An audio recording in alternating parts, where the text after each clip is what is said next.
Hey, Thomas from Field Tennis. Today's video is a bit shorter one, and I have just one tip for you and also a question for you. And the tip and the question is, are you always trying to hit the ball up? So there are a few exceptions, but almost always, are you trying to hit the ball up? So up means when I'm making contact with the ball, I always picture that from my contact, the ball is going to go up a little bit. So I never, not never, there are exceptions and I will show you, but most of the time I do not try to hit the ball straight or even downwards. So from normal baseline rallying, and I will show you the situations, whenever I hit the ball in my mind's eye, it's up. It doesn't have to be steeply up, it can be up 5 degrees, so I'm hitting the ball just slightly up, but in my mind's eye, almost every ball that I'm hitting, I am picturing that it's going to go up from my racket. So my question to you is, are you picturing that you're going to hit the ball up always, or are you picturing too many shots hitting straight horizontal? So let me show you what's the usual idea that players have and how they play the shots incorrectly. If we split the different heights of contact into 3 areas, then we can say that we can hit the ball at low contact point, so that would be below the height of the net, so that just somewhere above my knee height. And then we could say that we hit the ball at medium height, so that's between the knee or a bit higher and the shoulder area. And we can say that we hit the ball at high contact point. So what is the usual problem that players have? So on the low ball, it's obvious to them that surely we need to play the ball up, because this first yellow line determines the height of the net and we're making contact below the height of the net, so obviously we have to play the ball up. But in the next 2 contact points, the players usually imagine the stroke incorrectly, because from this contact point, since they know they're above the net, they're picturing the shot horizontally. And from high contact point, where they get the ball higher up, they're picturing the shot downwards. So that's the usual mental image of players, and the reason why this is not good, there are 2 reasons.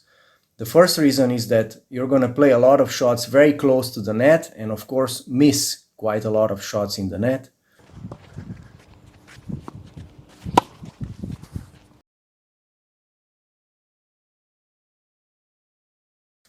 And the second reason why this is not good is because even if you play the balls over the net, they're going to land short and allow your opponent to dictate.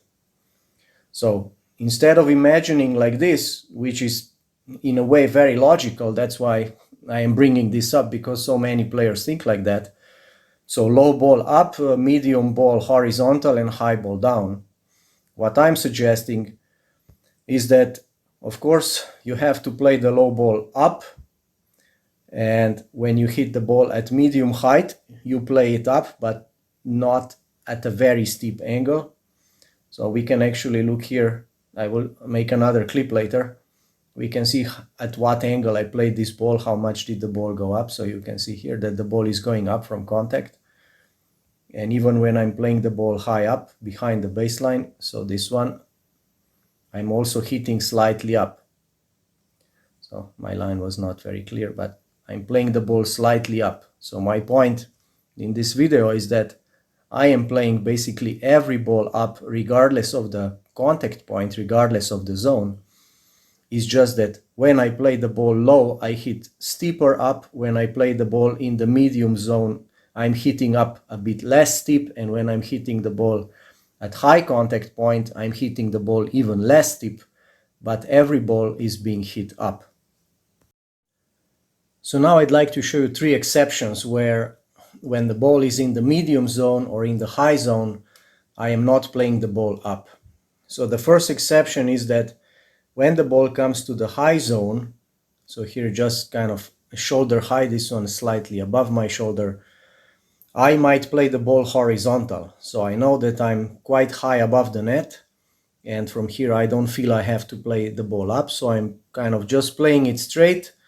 Perhaps there's a minimum curve on it, but in my mind's eye, when I'm receiving the ball like this, I'm just picturing I'm going to hit the ball straight. So if I let the ball fly, you can see that it's basically going straight with it has a little bit of upward curve. This is the best kind of example I found in these rallies. So I'm playing basically the ball straight, and I just let the gravity and topspin take the ball down, and that's how I hit the ball deep. So that could be one exception. Hitting a high ball, you can hit it straight, horizontal, and let the gravity take care of the ball. And then this one I'll just play. So if I open up the court, or if I get a really short ball, then obviously I have to play this ball down. So if this one is quite high and I'm really inside the court, but it's just an example. So if I'm inside the court and I'm getting a short ball and I'm attacking, then I might hit the ball down. So that's another exception. And there's one more exception, and that's hitting a backhand slice when you're behind the baseline and you're getting a high ball. So if you're going to try and hit the ball backhand slice up from this contact and you want to go slightly up, you can go, but the ball is really going to float. So you have to play the ball really, really nice with a lot of feel and not too fast. But generally you will have to play the ball from high contact point with the backhand slice downwards, because you don't have topspin on the ball like in a normal drive shot, which would bring the ball down. So high contact point backhand slice shots are also played directly downwards. Of course, you have to be careful that you don't play it too steeply, right? So if from this contact you play too steep, it's going to go in the net. So you have to find the right angle so that this ball lands nicely deep, like in this case. So why is picturing that when I'm hitting the ball, I want the ball to go a little bit up or more up? Why is that better than thinking about drop your racket under the ball or any other technical instruction? It's better because whenever you're thinking technically, mechanically about your body, so let's say we use the instruction drop your racket under the ball before you hit it, then you're thinking about your body. Okay, my body has to do this. And so your focus splits into your body and looking at the ball, which is coming from the other side. And now you don't have full attention on the ball, and that's why very likely you will misjudge the ball in terms of positioning left, right, or simply hitting it late or hitting it too early. So you're not really paying attention to the ball because your attention is split and part of your attention is on the body. So any instruction that is related to the body, drop your wrist, drop your racket, swing under the ball, or anything like that, is going to split your attention partly on the body and partly on the ball. And then you're not going to hit the ball well many times, and that's going to give you a very bad feedback, like you'll be thinking I'm doing something wrong. But maybe you're not doing anything wrong, you're just not paying attention to the ball. But when I think I want the ball to go up, then that's my whole attention. I'm looking at the ball is coming, and I'm looking at the ball, and I want this ball when I'm hitting it, I want this ball to go slightly up. So I never think about anything about my body. And my body is going to subconsciously do what's necessary to do to make the ball go up, which is swing under the ball or try to hit below the equator, all the tricks and tips that we use. Because eventually, if you ask a skilled player who has already automated technique and you ask them what are you visualizing, they will just visualize the ball flights. So they're not thinking anything about their body.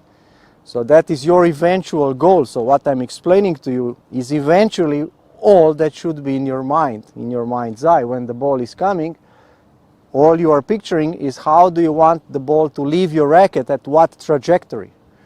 And so eventually that's all there is in your mind. You don't have any technical instruction.